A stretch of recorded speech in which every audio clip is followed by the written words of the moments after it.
But first of all, of the many and varied types of motorised sport, as far as the number of participants go, the most popular on the car side is rallying. And with Britain's #1 event, the RAC Rally, in the news, I recently went up to Silverstone to the Guild of Motoring Writers Rally Car Test Day to see some of the latest cars in action and to talk to the top drivers. Rallying has undergone a considerable change over the last few seasons, from rallying on the public roads to special stages instead. In the face of mounting public criticism, nearly all the leading rally organisers have wisely switched to running the competitive parts of their events off the public roads and into the forests or onto private property where the tracks are specially closed to other roads users. Closed off for the purpose of today's rally drivers trying to avoid penalty by averaging at least 60 miles an hour to get from one end of each special test to the other in the shortest possible time.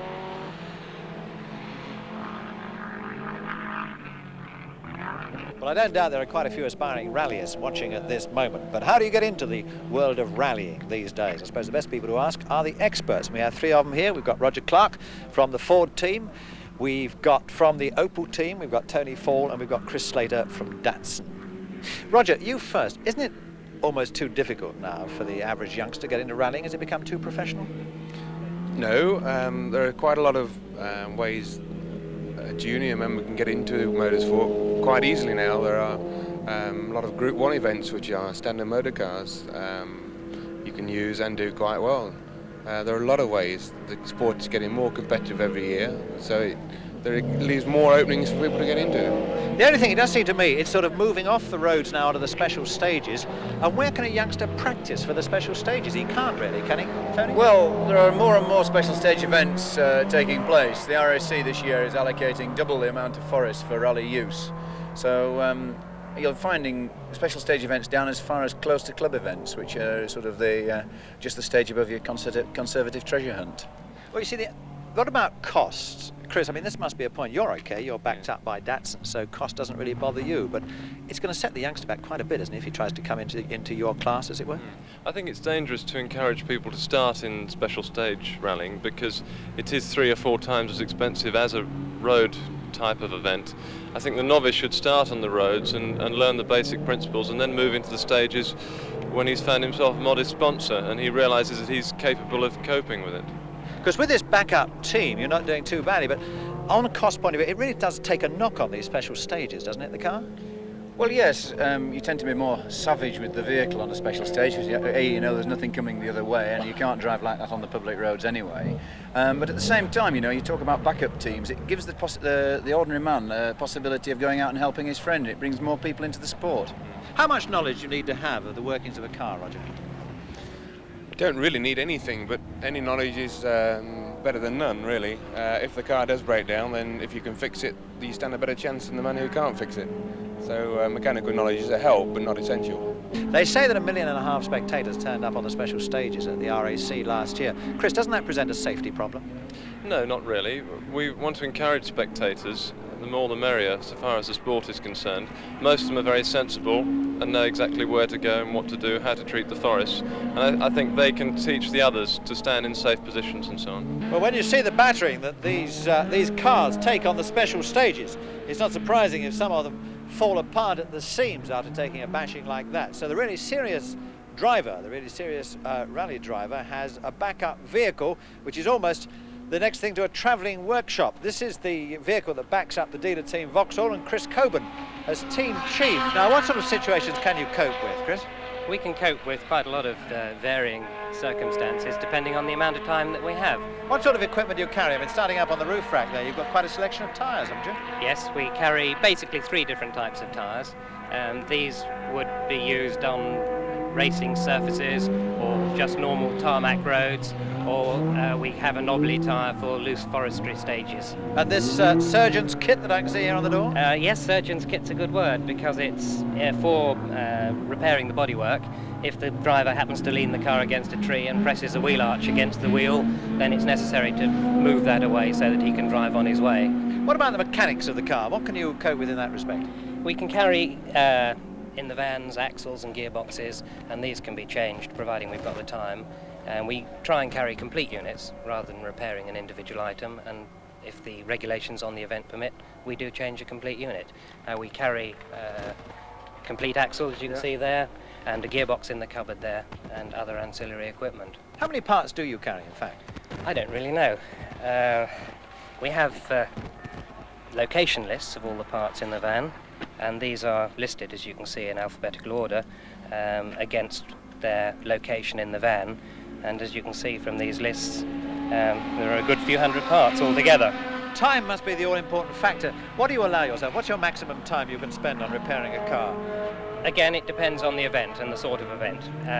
In this country, we tend to get more time than perhaps on some continental events where the road sections are tighter. Time is always important because the more time you've got, the more work you can do on the car. And that's why we have things like this, which enable the mechanics to go straight to the parts in the van without having to waste any time. But if you see the driver going into the special stage and then you see him coming out at the other end, that must mean you carry a hell of a lot of mileage, don't you, with the van? The van does cover a big mileage, yes, it does. We are obviously restricted by speed limits and driving sensibly on the road, so it's very important that the drivers keep it cool and yet be at the service points on time. What do you do, leapfrog? Leapfrog sometimes. Occasionally it's not possible to leapfrog and we just have to go with one van straight from one point to the next and hope that we can get there in time to meet the car. So far. Yeah, touch wood, touch metal, you've made it. Well, here's the guy who relies on you a great deal, Will Sparrow. Will, you're the dealer Team Vauxhall driver. What occasions have you had to thank the good Lord that this van's waiting for you at the other end? Well, I've had several occasions, really. I think probably on the Avon Tour of Britain we had a little bolt drop out of the gearbox and it left me with top gear only. And we had about half an hour there, and the lads who really do know what they're doing changed that gearbox in about 25 minutes or 30 minutes, I think it was. How many lads do you have working on the car at that moment? I think usually 2 people are about the maximum. The third one can often help by passing spanners and nuts and bolts, but 2 people are the most you can get underneath the average car anyway. You've got to have a great deal of confidence as a driver, haven't you, in your backup team? Very much so. I mean, there's no point in driving away if I've got nagging doubts at the back of my mind that the rear axle might fall out or the gearbox might drop off. All right, so all those doubts are going to be resolved in the RAC rally for you, I hope? I hope so. Well, of course, I've got to have a go myself, haven't I? Having watched all those experts at it, I can't resist having a little bash. Fortunately, I managed to talk Tony Fall into coming with me, risking not only his life and limb, but this Opel Ascona as well.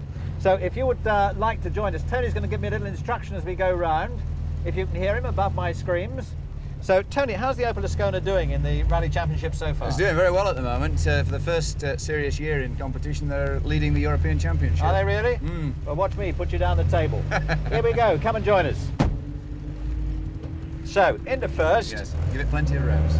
Plenty of revs, and away we go. Yes. That's a good start. So I like it already. Yes, give it plenty of revs. Wait till they get really high.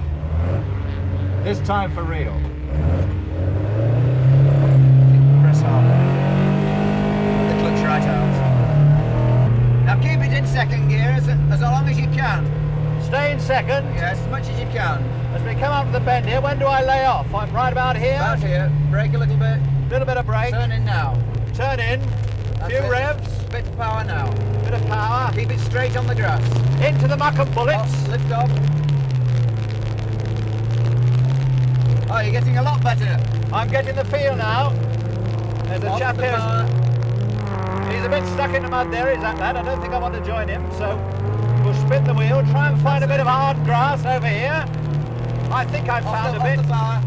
That's it. There we go. Down into the bit here. Now, this is the rather mucky bit here. Turn in now. Turn now. Off the power.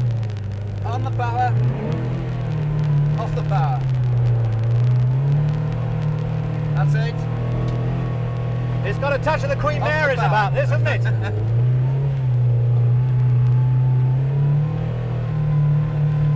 Very easy to spin it here. It is too easy, isn't it? Yet I'm trying on a straight track. I'm holding on a right block now. Spinning back to almost a full left. Do I turn now? Turn in early. Now. Off the power. Off the power. On the power now. I've got a Off the terrible power quickly. I've got a terrible feeling that once you lose it, you stay in the muck, don't you? Down with the clutch, get a bit of power up, Yeah, let the clutch right out. That's and it. away again.